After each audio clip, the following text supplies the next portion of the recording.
दुश्मन को मारो कम, तड़पाओ ज्यादा।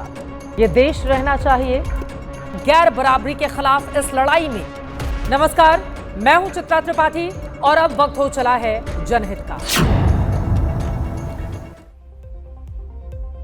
नमस्कार, मैं हूं चित्रा त्रिपाठी और आप देखना शुरू कर चुके हैं जनहित। आज दिल्ली की अदालत पर सभी की निगाहें टिकी हुई थीं। लालू प्रसाद यादव, तेजस्वी यादव को लेकर कोर्ट ने IRCTC घोटाले में उनके खिलाफ केस चलाने को मंजूरी दे दी। सियासी तौर पर यह लालू परिवार के लिए बड़ा झटका है, आपको बताते चले। लेकिन आज इसी बड़ी खबर पर भारी पड़ गई NDA और महागठबंधन में सीटों को लेकर चल रही उठापटक की खबर। कल सीटों का बंटवारा हुआ तो लगा कि सब कुछ सामान्य है, सब खुशी खुशी सीट पाकर चुनाव की तैयारी में लग गए। लेकिन रात बीती और उसके बाद ऐसा बवंडर मचा कि आज NDA में सब एक दूसरे को मनाने में लगे रहे। महागठबंधन में भी आज दिन बीत गया, लेकिन गठबंधन की गांठ सुलझ नहीं पाई है। आगे बढ़ते हुए आपको बता दें, आज शाम को NDA की प्रेस कॉन्फ्रेंस होनी थी, लेकिन वो हो नहीं पाई। कहा यह जा रहा है कि JDU के नेता नाराज हैं। इस नाराजगी के बीच JDU ने अपने उम्मीदवारों को सिंबल देना शुरू कर दिया है। मांझी से लेकर कुशवाहा तक सीटों की संख्या से खुश नहीं है। जहां तक महागठबंधन की बात है तो वहां से लगातार सूत्रों के हवाले से खबरें निकलकर सामने आ रही हैं। आज दिन भर RJD कांग्रेस नेताओं की मेल मुलाकात की चर्चा हुई, लेकिन कोई भी तस्वीर सामने नहीं आ पाई। गांठ यहां भी फंसी हुई है और ये गांठ खुलेगी कब, ये बड़ा सवाल बना हुआ है। इस बीच जनहित में आपको अब बिहार चुनाव को लेकर 10 ब्रेकिंग न्यूज आपके सामने रखते हैं। NDA में सीटों की संख्या बढ़ने के बाद सीटों पर पेंच फंस गया है। सीटों की संख्या को लेकर कुशवाहा, मांझी नाराज बताए जा रहे हैं। सीट बंटवारे से नाराज JDU नेता पूर्व मंत्री जय कुमार सिंह का इस्तीफा हो गया है। बीजेपी 1.5 दर्जन विधायकों का टिकट काट सकती है, यह खबर आई है। महागठबंधन में सीट बंटवारा अब तक नहीं हो पाया है। कांग्रेस और VIP में सीटों की संख्या पर सहमति नहीं बन पाई है। 16 से 18 अक्टूबर तक बिहार दौरे पर रहेंगे गृह मंत्री अमित शाह, ये बड़ी खबर सामने आई। उधर तेज प्रताप यादव ने उम्मीदवारों की लिस्ट जारी कर दी है। वो खुद महुआ से चुनाव लड़ेंगे, उसकी पूरी तैयारी भी शुरू कर दी है। जबकि प्रशांत किशोर ने 65 उम्मीदवारों की दूसरी लिस्ट जारी की है। सीतामढ़ी के पूर्व सांसद सुनील कुमार पिंटू बीजेपी में शामिल हो गए हैं। तो ये आज की वो बड़ी खबरें हैं जो बिहार की सियासत से निकलकर सामने आई हैं। NDA में कल सीटों की संख्या का बंटवारा हुआ था। कायदे से आज एक एक सीट बंटनी थी। इसे लेकर NDA की शाम को ज्वाइंट प्रेस कॉन्फ्रेंस भी प्रस्तावित थी, जो हो ही नहीं पाई, क्योंकि पसंदीदा सीटों पर सत्ताधारी खेमे के अंदर कलह शुरू हो गई। ऐसे में सवाल यह है कि क्या NDA में ऑल इज वेल नहीं है, या फिर समर्थकों को दिखाने के लिए इस तरह की रणनीति बड़े बड़े नेता अपनी अपनी पार्टियों में अपना रहे हैं। यह रिपोर्ट देखिए। बीजेपी 101, JDU 101, चिराग 29, मांझी 6, कुशवाहा 6। रविवार की शाम को कुछ इसी तरह से NDA में सीटों का बंटवारा हुआ। पहली बार JDU और बीजेपी ने बराबर पर लड़ने का फैसला लिया। चिराग की बल्ले बल्ले हुई, लेकिन मांझी और कुशवाहा दिल से दुखी हो गए। आंसू भले ही ना निकले, लेकिन बातों से ऐसा लगा मानो दिल के अरमा आंसुओं में बह गए। मांझी को 6 सीट मिली तो उन्होंने कैमरे पर कह दिया कि इससे NDA को नुकसान भी हो सकता है। 24 घंटे के भीतर मांझी के 3 बयान देखिए। 6 सीट दे करके हमारे जो महत्व है उसको उन्होंने कम करके आंका है, जिसका हो सकता है कि खामियाजा भुगतना पड़े हमारे NDA को। कमज़ोर होगी ना होगी NDA के लोग समझें। हाँ, हमारी मांग 15 थी और उसके बाद वो लोग 6 दिए हैं। मन में दुख तो जरूर है। हम अपनी पार्टी की मान्यता दिलाने के लिए कहा था कि 8 सीट हमको चाहिए जीतने के लिए, कि जिससे हमको मान्यता प्राप्त हो जाए। मान्यता न प्राप्त होने के चलते हम लोग बहुत अपमानित हो रहे हैं। दुख तो है मन में, हमारे कार्यकर्ता भी दुखी हैं। मांझी लगातार नाराजगी भरे बयानों के बम फोड़ रहे थे तो उपेंद्र कुशवाहा ने सोशल मीडिया का सहारा लिया। पहले रविवार की रात लंबा चौड़ा पोस्ट लिखकर कम सीट मिलने पर समर्थकों से माफी मांगी और सुबह होते होते तंज भरी शायरी लिखी। कहा, आज बादलों ने फिर साजिश की, जहां मेरा घर था वहीं बारिश की। अगर फलक को जिद है बिजलियां गिराने की, तो हमें भी जिद है वहीं पर आशियां बसाने की। कुल मिलाकर कहानी ये है कि सीटों के ऐलान के चंद घंटे के भीतर एनडीए में आपसी कलह छन छन कर सामने आने लगी। मांझी और कुशवाहा जैसे दो खिलाड़ी शब्दों के जरिए दबाव का नया राउंड शुरू कर चुके हैं। वैसे कैमरे पर कहा जा रहा है all is well. Upendra Kushwaha ji, Manjhi ji NDA गठबंधन के नेता हैं और मैंने कहा कि एनडीए गठबंधन पांडव के तरह चट्टानी एकता के साथ है। All is well. और एनडीए जो है सबसे पहले अपना सीट शेयरिंग भी घोषित किया है। सीटों का समझौता हो गया है। एनडीए पूरी तरह कंफर्टेबल है। घर में शुरू हुई लड़ाई ने एनडीए के विरोधियों को मौका दे दिया है। विरोधी उकसाने में लगे हैं। मांझी जी को अपने अपमान का बदला लेना चाहिए और एनडीए से त्याग पत्र दे देना चाहिए। उन्होंने स्वाभिमान से समझौता कर लिया। आदरणीय मांझी जी को थोड़ा दिखानी चाहिए अपनी ताकत, हैसियत। कुर्सी को लात मारना चाहिए, ये तो अपमान है उनका। बात सिर्फ मांझी कुशवाहा तक ही होती तो शायद बीजेपी और जेडीयू के नेता संभाल भी लेते, लेकिन असली खेल हुआ जेडीयू और बीजेपी के अंदर। ब्रह्मपुर से बीजेपी के टिकट के दावेदार संतोष रंजन राय ने फेसबुक पर लिखा, सर्वे गया तेल लेने। ब्रह्मपुर सीट एलजेपी की झोली में गिरी है। संतोष केंद्रीय मंत्री गिरिराज सिंह के कोटे से टिकट के दावेदार माने जा रहे थे। गिरिराज सिंह ने भी सोशल मीडिया पर पोस्ट किया, चिराग पर तंज कसते हुए लिखा, ये होता है असली स्ट्राइक रेट। आज मजबूत सीट लेकर स्ट्राइक रेट का झुंझुना बजा रही हैं। इसके आगे उन्होंने 2010 की रिजल्ट का ब्यौरा पेश किया, जिसमें एनडीए की जबरदस्त जीत हुई थी। बीजेपी की ये पहली केस स्टडी थी जिसने एलजेपी को मिली सीट पर सवाल उठाए। नाराजगी जेडीयू के अंदर भी है।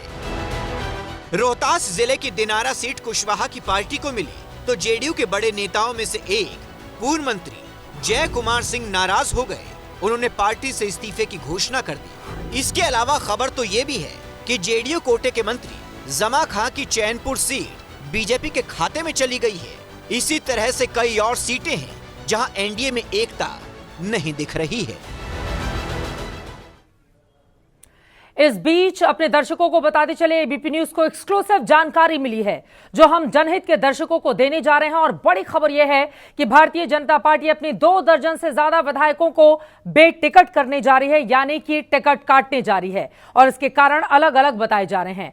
जो नाम हमारे पास हैं वो नाम आपके सामने रखते हैं। कुढ़नी से मंत्री केदार गुप्ता, रीगा से मंत्री मोती लाल प्रसाद, नरकटियागंज से रश्मि वर्मा, रामनगर से भागीरथी देवी, गया टाउन से मंत्री प्रेम कुमार, बेनीपट्टी से विनोद नारायण झा, छपरा से सीएन गुप्ता, पारू से अशोक कुमार सिंह, बाढ़ से ज्ञानेंद्र सिंह ज्ञानू, कुम्हरार से अरुण सिन्हा, बढ़हरा से राघवेंद्र प्रताप, आरा से अमरेंद्र प्रताप। ये प्रमुख वो नाम हैं जो बेटिकट हो सकते हैं। 2 दर्जन से ज्यादा ऐसे नाम सामने आए हैं जिनका टिकट काटा जा सकता है। आखिरी वक्त पर अब ये तमाम नेता भी लगे हुए हैं कि भैया काट मत देना टिकट, लेकिन भारतीय जनता पार्टी सूत्रों के हवाले से जो खबर सामने आई है उसमें यही जानकारी सामने आई है और जो प्रमुख नाम है वो हमने आपके सामने रख दिए हैं। और अब एनडीए के सीट बंटवारे में चिराग पासवान मुकद्दर के सिकंदर साबित हुए हैं। उन्हें 29 सीटें मिली। खबर तो यह भी है कि उनके हिस्से में वो सीटें आई हैं जहां एनडीए का पलड़ा काफी भारी है। ऐसे में नाराजगी न सिर्फ मांझी और कुशवाहा को है, बल्कि बीजेपी और जेडीयू के वो नेता भी खफा हो चले हैं जिनकी सीटें चिराग के खाते में चली गई हैं। एनडीए में झगड़े की जड़ बने चिराग को 29 सीट मिलने की इनसाइड स्टोरी क्या रही, वो प्रेशर पॉलिटिक्स क्या रही जिसके बलबूते मोदी के हनुमान ने बाजी मार ली।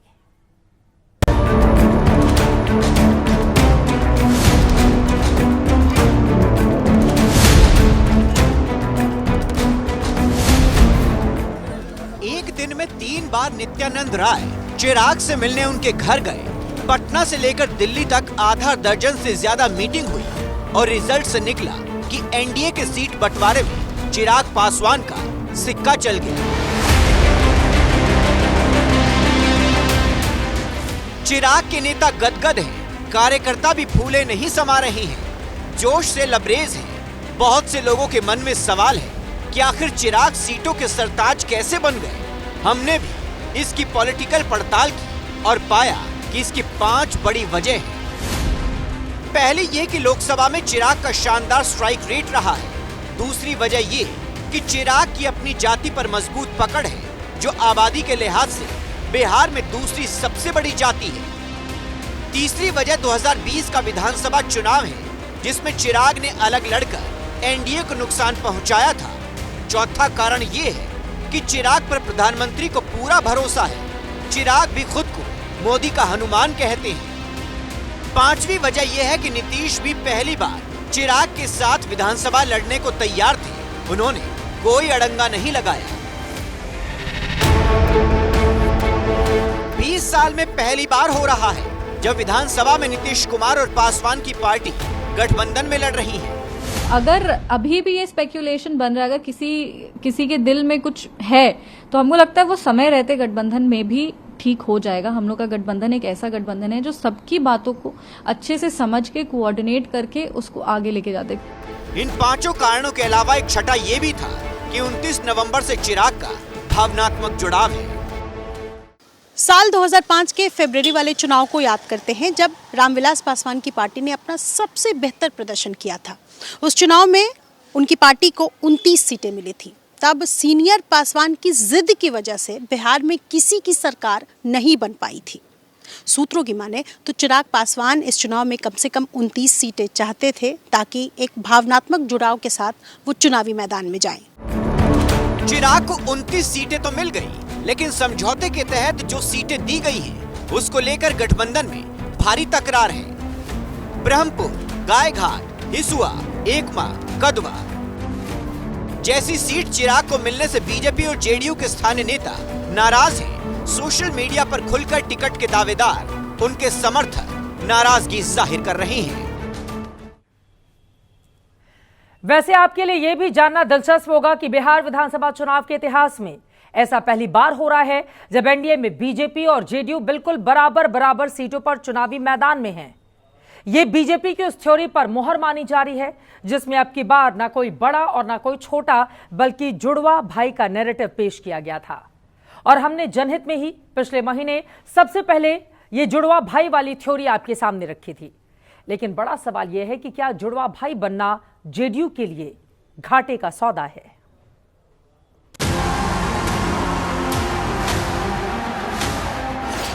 इस बार न जेडीयू बड़े भाई की भूमिका में रहा और न ही बीजेपी छोटे भाई की भूमिका में। 20 साल के चुनावी इतिहास में पहली बार हुआ कि बीजेपी और जेडीयू बराबर सीटों पर चुनाव लड़ रहे हैं। एबीपी न्यूज पर पिछले महीने की 3 तारीख को बीजेपी नेता शहनवाज हुसैन ने जुड़वा भाई वाली थ्योरी दी थी। 42 दिन बाद बीजेपी और जेडीयू ने उसी थ्योरी पर मुहर लगाई। हम लोग तो जनता के छोटे भाई हैं, बड़े भाई तो देश बिहार की जनता है। अब तो सब बड़ा छोटा नहीं है, सब जुड़वा भाई लोग हैं। इसमें बड़ा भाई ये सब कंसेप्ट नहीं है बिहार में सब जुड़वा भाई है। अब जरा गठबंधन के इतिहास का पन्ना भी पलट लीजिए। साल 2005 के अक्टूबर महीने में जब चुनाव हुआ था तो जेडीयू 139 सीट पर लड़ी थी, बीजेपी 102 सीट पर। 2010 में जेडीयू 141 पर लड़ी और बीजेपी 102 पर। फिर 2015 में दोनों अलग अलग लड़े थे, तब बीजेपी 157 पर लड़ी और जेडीयू 101 पर। 2020 में जेडीयू 115 पर लड़ी तो बीजेपी 110 पर। और इस बार दोनों घटे जरूर, लेकिन बड़ा भाई छोटा भाई वाला अंतर खत्म हो गया। 101 सीटों पर समझौता हुआ। अब कहानी ये है कि विरोधी दलों के नेता इस जुड़वा भाई वाले कॉन्सेप्ट को नीतीश कुमार की कमजोरी मान रहे हैं। कह रहे हैं कि बीजेपी ने नीतीश को निपटाने की स्क्रिप्ट लिख दी है। जदयू में जो बड़े बड़े विभीषण हैं, जो बिल्कुल बीजेपी के साथ खड़े हैं, बिके हुए हैं, तो अपमानित करना था नीतीश कुमार को, कर दिया तो संदेश तो चली गई। तो परसेप्शन तो आप बना दिया कि नीतीश कुमार बस चुनावी मुखौटा है, सरकार सत्ता में मुख्यमंत्री नहीं है। सोशल मीडिया पर बीजेपी के विरोधी नया गणित बता रहे हैं। लिख रहे हैं कि बीजेपी 101 नहीं बल्कि 130 पर लड़ रही है। इसमें बीजेपी की 101 और चिराग पासवान को मिली 29 सीटों को भी उसी खाते में गिना जा रहा है। मौजूदा सच्चाई जो भी हो, लेकिन एक कड़वी हकीकत का पता सबको है कि 2020 में चिराग ने नीतीश की पार्टी को निपटा दिया था। चुन चुन कर उन सीटों पर उम्मीदवार उतारे जहां नीतीश की पार्टी चुनाव लड़ रही थी। फिलहाल एनडीए में सीटों का बंटवारा भले हो गया हो, लेकिन जिस तरह के विद्रोह की बू आ रही, उससे यही संकेत मिलते हैं कि आने वाले दिनों में गठबंधन को काफी कुछ देखना होगा। बहुत से लोगों के मन में सवाल है कि आखिर नीतीश जब बराबर पर लड़ रहे हैं तो फिर क्यों कहा जा रहा है कि वो कमजोर हो गए हैं। असल में कहानी यह है कि चुनाव बाद अगर एनडीए को बहुमत मिलता है तो फिर सीएम की कुर्सी को लेकर खेला हो सकता है। पहले से ही इस बात की आशंका जताई जा रही है कि चुनाव बाद नीतीश कुमार को बीजेपी सीएम नहीं बनाएगी और इसके लिए बाकायदा महाराष्ट्र के शिंदे मॉडल का उदाहरण दिया जा रहा है। अब सीटों की संख्या में नीतीश कुमार बड़े भाई नहीं हैं, तो इसी को विरोधी आधार बनाकर कमजोरी की कहानी बयां कर रहे हैं। एनडीए ने सीट बंटवारे का फॉर्मूला फाइनल कर लिया है, लेकिन महागठबंधन में इस पर अभी भी किचकिच कायम है। हालांकि थोड़ी देर पहले ही खबर सामने आई कि विपक्षी खेमे ने भी अपनी उलझन सुलझा ली है। सीटों की हिस्सेदारी तय कर ली गई है, लेकिन पेच मुकेश सहनी ने फंसा दी है, जिन्हें डिमांड की तुलना में 1/4 सीट मिलने की खबर सामने आ रही है। सीट बंटवारे पर महागठबंधन में अब तक मंथन ही चल रहा है। तेजस्वी यादव ने दिल्ली में कांग्रेस के संगठन महामंत्री केसी वेणुगोपाल, बिहार कांग्रेस प्रभारी कृष्णा अल्लावरू और प्रदेश कांग्रेस अध्यक्ष राजेश राम से मुलाकात की है। इस दौरान तेजस्वी के करीबी और आरजेडी के राज्यसभा सांसद संजय यादव भी मौजूद रहे। इस मुलाकात से सूत्रों ने एक बड़ी ब्रेकिंग न्यूज दी। खबर यह है कि कांग्रेस और आरजेडी में सीट बंटवारा फाइनल हो चुका है। हालांकि अंतिम फैसले का सामने आना अभी बाकी है। इस बीच दिल्ली दौरे पर तेजस्वी की राहुल गांधी से भी मुलाकात की खबर है। इससे पहले 10 जनपद पर राहुल गांधी ने बिहार कांग्रेस के नेताओं से भी चुनावी चर्चा की। इंडिया गठबंधन के तमाम पार्टनरों के परिप्रेक्ष्य में उनके विषयों पर हमने संवाद किया राहुल गांधी जी से, और हम समझते हैं कि जो हमारी स्टैंड थी इंडिया गठबंधन के साथियों के साथ, वो स्टैंड हम लोगों ने क्लियरली रखी। कांग्रेस ने सीट बंटवारे का मुहूर्त तो नहीं बताया, लेकिन इसकी अगली तारीख आरजेडी ने जरूर बताई। कल हो जाएगा, कल घोषणा हो जाएगी अनिश्चित रूप से। आज कोर्ट में पेशी नहीं होता तो आज ही हो जाता, लेकिन कोर्ट में पेशी के होने से कल वो लोग चले गए तो नहीं हो सका। महागठबंधन में सीट बंटवारे का वो कल कब आएगा अभी मालूम नहीं। इस बीच पहले चरण के नामांकन की अंतिम तिथि 17 अक्टूबर करीब आती जा रही है। इस बीच सूत्रों के मुताबिक महागठबंधन में सीट बंटवारे पर सहमति करीब करीब बन गई है। RJD 135, Congress 60, left 30, VIP 15, JMM 2 और आईआईपी को 1 सीट मिल सकती है। इससे पहले खबर आई थी कि मुकेश सहनी की वीआईपी को 18 सीटें ऑफर हुई हैं। इनमें 5-5 सीटें आरजेडी और कांग्रेस के सिंबल पर होंगी, जो उन्हें मंजूर नहीं था। ऐसे में अब मुकेश सहनी दिल्ली से पटना लौट रहे हैं। एनडीए ने सीट बंटवारे का ऐलान कर विपक्षी गठबंधन पर बढ़त बना ली है, लेकिन महागठबंधन की उलझन कायम है। ऐसे में सत्ताधारी खेमा उसका मजाक उड़ा रहा है।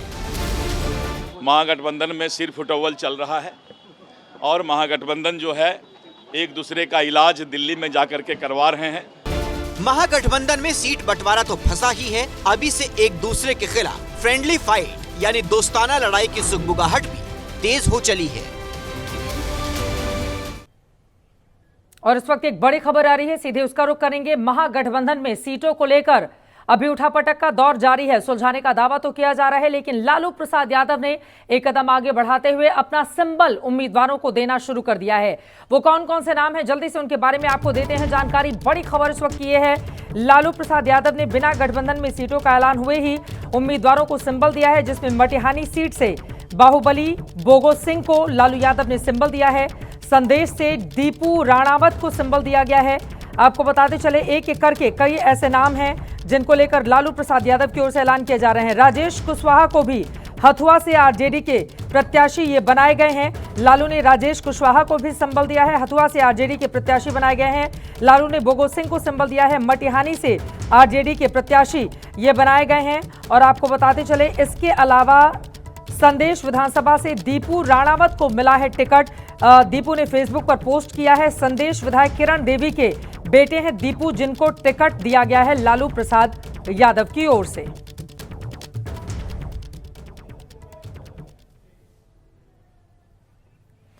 और इन सब के बीच आपको यह भी बताते चले, महागठबंधन के लिए आज एक बुरी खबर सामने आई। चुनावी हलचल के बीच दिल्ली की राउज एवेन्यू कोर्ट ने लालू परिवार को बड़ा झटका दिया है। अदालत ने 20 साल पुराने IRCTC घोटाले में लालू यादव, राबड़ी देवी और तेजस्वी यादव पर आरोप तय कर दिए। यानी अब इनके खिलाफ मुकदमा चलेगा और दोष साबित हुआ तो फिर लालू की तरह तेजस्वी का सियासी भविष्य भंवर में फंस सकता है। व्हीलचेयर पर सबसे आगे दिख रहे लालू यादव और पीछे राबड़ी देवी के साथ बेटे तेजस्वी यादव। तस्वीरें दिल्ली के राउज एवेन्यू कोर्ट के गलियारे की हैं, जहां सोमवार को IRCTC घोटाले में हुई सुनवाई के बाद कोर्ट ने लालू परिवार पर घोटाले में आरोप तय करके ट्रायल चलाने का आदेश दे दिया। CBI की विशेष अदालत ने मामले की सुनवाई के बाद लालू यादव, राबड़ी देवी और तेजस्वी यादव को IRCTC घोटाले का आरोपी मानते हुए कहा कि लालू यादव की जानकारी में ही टेंडर की साजिश रची गई। टेंडर प्रक्रिया में लालू यादव का पूरा दखल था और इसका सीधा फायदा लालू परिवार को हुआ। इस दौरान तेजस्वी यादव ने कहा कि चुनाव से पहले ये सब होना ही था।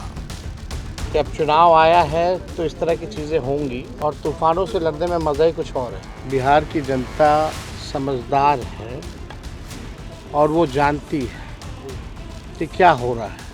जब तक भाजपा रहेगी और मेरा उम्र रहेगा, हम भाजपा से लड़ते रहेंगे। लेकिन IRCTC घोटाले में लालू परिवार पर आरोप तय होने के बाद बीजेपी ने ऐलान कर दिया है कि पार्टी बिहार चुनाव में इसे बड़ा मुद्दा बनाने जा रही है। हमें लगा एक बार काफी डकार लिया चारा, अब तो ठंडा होना चाहिए ना। कलकत्ता घोटाले का भी वही हाल है, अब उसमें भी सजा चल रही है। हमने कहा अब तो शांति होनी चाहिए, तो फिर जमीन के बदले नौकरी। हमने कहा अब भी शांति होनी चाहिए, तो रेलवे के होटल में भी भ्रष्टाचार, उसके अलॉटमेंट में। कितनी भूख है, कितना लूटेंगे लालू प्रसाद उनके परिवार।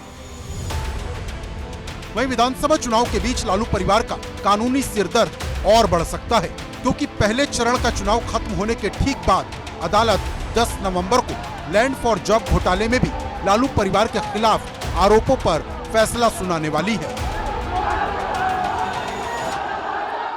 अब महागठबंधन का आगे का भविष्य क्या होगा? भ्रष्टाचार का यह मुद्दा लालू परिवार के लिए कितनी मुश्किलें खड़ी करेगा? इस पर लगातार जनहित की टीम की ABP न्यूज की नजर बनी रहेगी।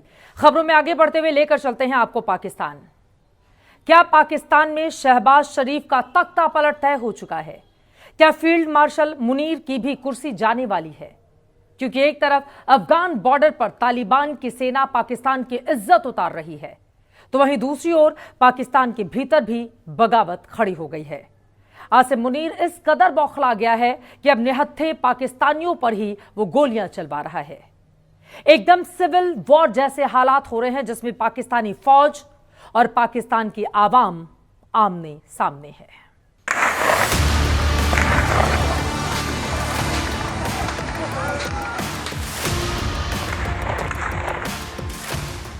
तबाही का यह मंजर गाजा का नहीं है, बल्कि पाकिस्तान के लाहौर का है,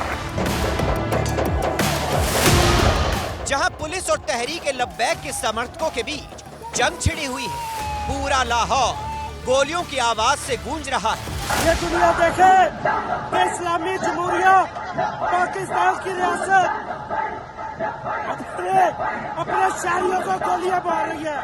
तुम्हारी नस्लों से भी पूछा जाएगा, सालिमो गोलियां क्यों चला रहे हो? पाकिस्तानी पुलिस और फौज मिलकर लाहौर में निहत्थे प्रदर्शनकारियों का कत्लेआम कर रही है, जिसकी गोलियों से अब तक 250 से ज्यादा प्रदर्शनकारियों की मौत हो चुकी है। यहाँ पे फजर का टाइम हो रहा है और फजर के टाइम पूरा मन मार्च के ऊपर स्ट्रेट फायरिंग की जा रही है, यहाँ पे स्नाइपर चलाई जा रही है, यहाँ पे AK-47 का इस्तेमाल किया जा रहा है, यहाँ पे पूरा मन लगते शहरियों के ऊपर। रियासत जो माँ होती है वो अपने बच्चों के ऊपर ये देख के कैसे भ्रष्ट मार रही है। हमारे पास इतने शहीद हो चुके हैं कि हमारे पास उठाने के लिए जगह नहीं है। रात के इस अंधेरे में हमारा वो कत्लेआम कर रहे हैं। पूरा लाहौर शहर जल रहा है, युद्ध का मैदान बना हुआ है। यह हिंसा तब भड़की जब रविवार को TLP समर्थक लाहौर में अमेरिकी दूतावास के बाहर प्रदर्शन करना चाहते थे, जिनका सीधा आरोप है कि शहबाज और मुनीर ने मिलकर फिलिस्तीन से धोखा किया है। ये बात मुनीर को पसंद नहीं आई और उसने लाहौर को ही गाजा बना डाला। आज लाहौर और गजा बराबर हो गया है, आज रावी रियान और गजा बराबर हो गया है, आज शदरा चौक और जनाब शुमाली गजा बराबर हो गया है, आज जनाब गजा का बच्चा और हमारे शहीद दोनों एक ही मकसद के लिए, अल कुद्स की आज़ादी के लिए, दोनों की जान बराबर दुनिया से चली गई है। आज लाहौर और ये TLP चीफ साद रिजवी है, जिसकी स्पीच के बाद पाकिस्तानी पुलिस ने उसे गोली मार दी। इसके बाद TLP समर्थकों का गुस्सा ऐसा फूटा कि पुलिस और फौजियों को पकड़ पकड़ कर मारा जा रहा है। चलो, चलो, चलो।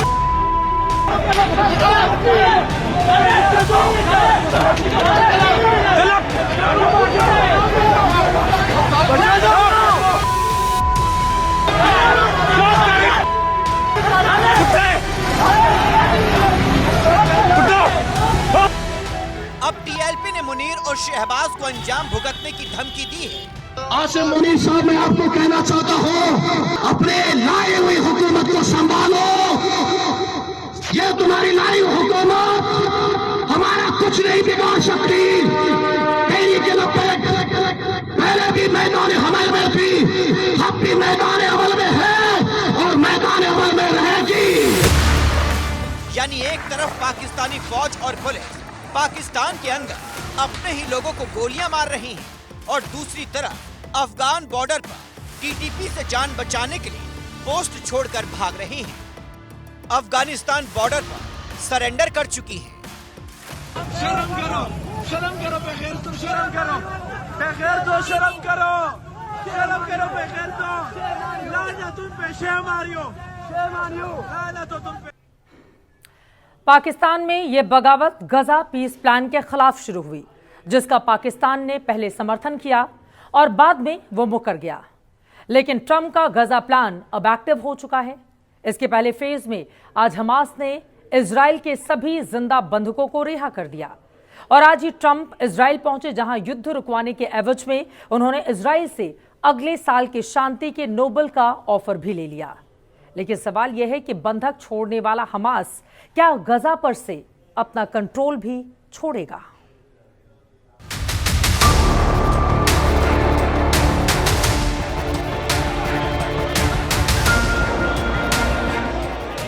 ट्रंप ने जो गाजा पीस प्लान तैयार किया, उसके पहले फेज के मुताबिक हमास ने सभी जिंदा पीस इजरायली बंधकों को रिहा कर दिया।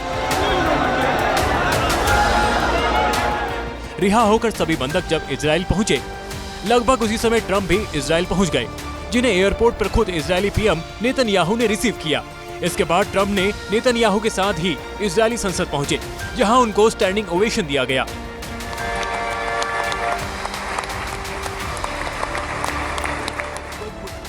नेतन्याहू ने ट्रंप के सामने ही उनकी शान में कसीदे पढ़े और फिर इजरायली संसद ने ट्रंप को अगले साल के नोबेल पीस प्राइज के लिए नॉमिनेट भी कर दिया। We will rally speakers and presidents of parliaments from around the world to submit your candidacy for the Nobel Prize, Peace Prize next year. There is no one more deserving than you, President Trump. Hamas ने Israeli बंधकों को रिहा किया। इसके बदले में Israel ने भी 250 से ज्यादा फिलिस्तीनियों को आजाद कर दिया। ये गाजा पीस प्लान का पार्ट 1 है। अब पार्ट 2 शुरू होगा, जिसमें इजराइल गाजा बॉर्डर पर एक बफर जोन बनाया जाएगा। एक अंतर्राष्ट्रीय सुरक्षा बल गाजा में तैनात किया जाएगा। गाजा का पुनर्विकास किया जाएगा। गाजा में हमास के अड्डों को खत्म किया जाएगा। हथियार नष्ट किए जाएंगे। इजराइल की संसद में ट्रंप ने ऐलान किया कि युद्ध अब खत्म हो चुका है और अब शांति पर फोकस होगा। Today the skies are calm, the guns are silent, the sirens are still, and the sun rises on a holy land that is finally at peace, a land. ये गाजा के लोगों के लिए बेहद सुकून भरी बात है, लेकिन क्या हमास गाजा पर पूरी तरह नियंत्रण छोड़ देगा? ये सवाल अभी भी है, क्योंकि गाजा पीस प्लान का मेन पॉइंट तो यही है। अंतर्राष्ट्रीय खबरों के बाद एक बार फिर से देश की खबरों की तरफ लौटते हैं। पश्चिम बंगाल में मेडिकल स्टूडेंट से गैंगरेप को लेकर बीजेपी और टीएमसी का टकराव आज सड़कों पर आ गया। बीजेपी ममता सरकार को घेरने सड़क पर उतरी थी। वहीं टीएमसी ने कहा है कि बीजेपी अपने सियासी फायदे के लिए ममता की बात का बतंगड़ बना रही है।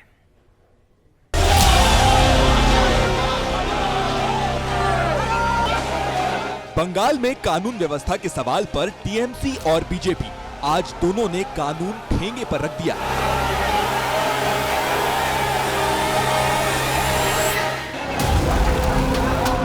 कूच बिहार में प्रदर्शन के दौरान दोनों ने जमकर पथराव किया। कई पुलिस वाले भी घायल हो गए। वहीं दुर्गापुर में शुभेंदु अधिकारी प्रदर्शन के दौरान सड़क पर ही लेट गए। यहां भी पुलिस से भिड़ंत हुई।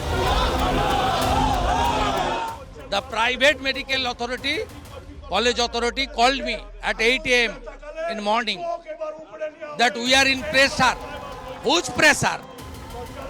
Mamta's pressure. Mamta's police pressure. Mamta's gund pressure. Odisha से महिला आयोग का एक डेलीगेशन दुर्गापुर पहुंचा, लेकिन पुलिस ने उसे भी अस्पताल में घुसने और पीड़ित लड़की से मिलने नहीं दिया। दुर्गापुर में मेडिकल छात्रा के गैंगरेप पर सीएम ममता बनर्जी ने सवाल उठाया था कि लड़कियां रात के वक्त कैंपस से बाहर ही क्यों निकलती हैं। आज दलित लड़की के पिता ने भी इस पर ममता को घेरा। उन्होंने बहुत अच्छा बात बोला है। हम उनको बोलेंगे आज ही रात एक फतवा जारी कर दे, कल सुबह से कोई लड़की घर से नहीं निकल पाएगा तो अच्छा रहेगा। कोई लड़की बाहर नहीं निकलेगा, कोई घटना नहीं घटेगा। घटना रात 9 बजे की है, जबकि ममता ने रात 12:30 बजे की बता दी थी। टीएमसी ने कहा उनकी बात बेवजह तोड़ी मरोड़ी जा रही है। ये डिस्टॉर्ट कर रहा है भाजपा वालों। हम भी अगर रात 11 में बाहर निकलना है तो माँ पूछेगी किधर जा रहे हो। इस बीच गैंगरेप के बाकी 2 आरोपी शेख शफीकुल और शेख नसीरुद्दीन भी गिरफ्तार कर लिए गए। कल पकड़े गए 3 आरोपी कोर्ट में पेश किए गए। पूछताछ में पता चला है कि गैंगरेप के बाद आरोपियों ने लड़की को 5,000 रुपए देने चाहे थे ताकि वो चुप रहे और पुलिस कंप्लेंट न करे। लड़की के दोस्त की भूमिका भी संदिग्ध है। वो खुद भी हिरासत में है। पुलिस उससे पूछताछ कर रही है।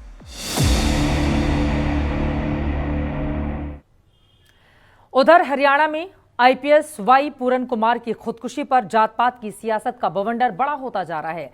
आईपीएस की आईएएस पत्नी अड़ी हुई हैं कि हरियाणा की डीजीपी की गिरफ्तारी हो। इस मामले को लेकर हरियाणा के वाल्मीकि समाज और खाप पंचायतों ने भी बड़े शक्ति प्रदर्शन का अल्टीमेटम दे दिया है।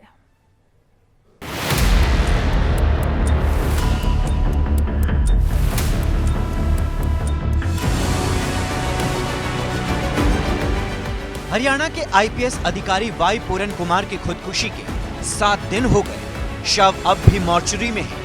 ना तो पोस्टमार्टम हो सका है और ना ही अंतिम संस्कार। इस बीच चंडीगढ़ में दिवंगत आईपीएस अधिकारी की पत्नी और सीनियर आईएएस अधिकारी अमनीत पी कुमार से मिलने वालों का तांता लगा हुआ है। ऐसा कोई दिन नहीं जब सर्वदलीय नेताओं का काफिला यहां अपनी मौजूदगी दर्ज ना करा रहा हो। लेकिन आईएएस अधिकारी अमनीत पी कुमार ने दो टूक कह दिया है कि जब तक डीजीपी शत्रुजीत कपूर और एसपी नरेंद्र बिजारनिया को गिरफ्तार नहीं किया जाता तब तक वो पोस्टमार्टम की इजाजत नहीं देंगे। हरियाणा सरकार की पूरन कुमार के परिवार को मनाने की सारी कोशिशें अब तक नाकाम रही हैं। खुद मुख्यमंत्री नायब सिंह सैनी आईएएस अधिकारी अमनीत से मुलाकात कर चुके हैं। उनके दो मंत्री कृष्ण लाल पवार और कृष्ण बेदी जो अनुसूचित जाति से आते हैं, उनकी कोशिशें भी कामयाब नहीं हो सकी है। आईपीएस पूरन कुमार को इंसाफ दिलाने की खातिर वाल्मीकि समाज ने रविवार को महापंचायत कर सरकार को 48 घंटे का अल्टीमेटम दिया था। इस दौरान डीजीपी को पद से नहीं हटाने पर वाल्मीकि समाज ने करीब 5 लाख कर्मचारियों के कामकाज ठप करने की चेतावनी भी दी है।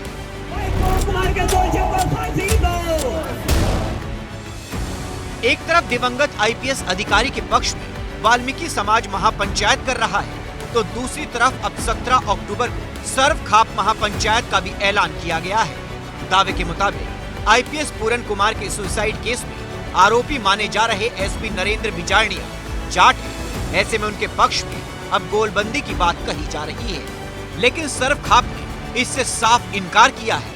सर्व खाप उसी दिन न्याय मांगो महापंचायत रख रही है।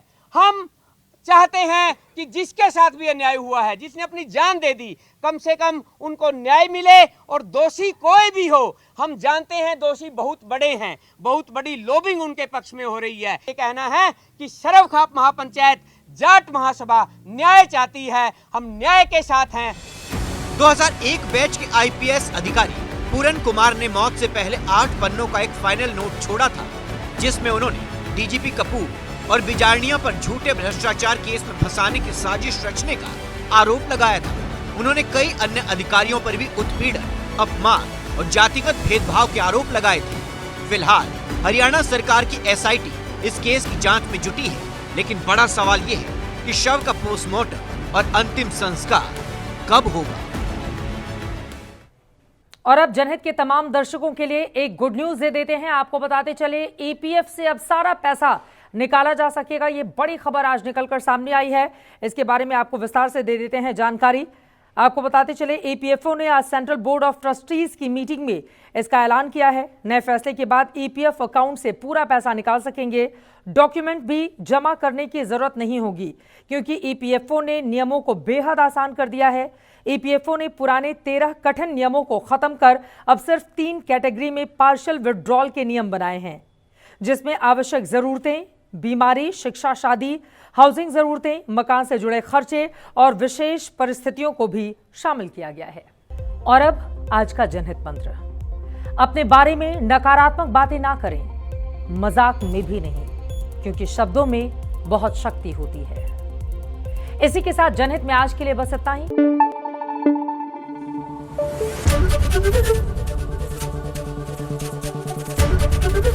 एबीपी न्यूज आपको रखे आगे।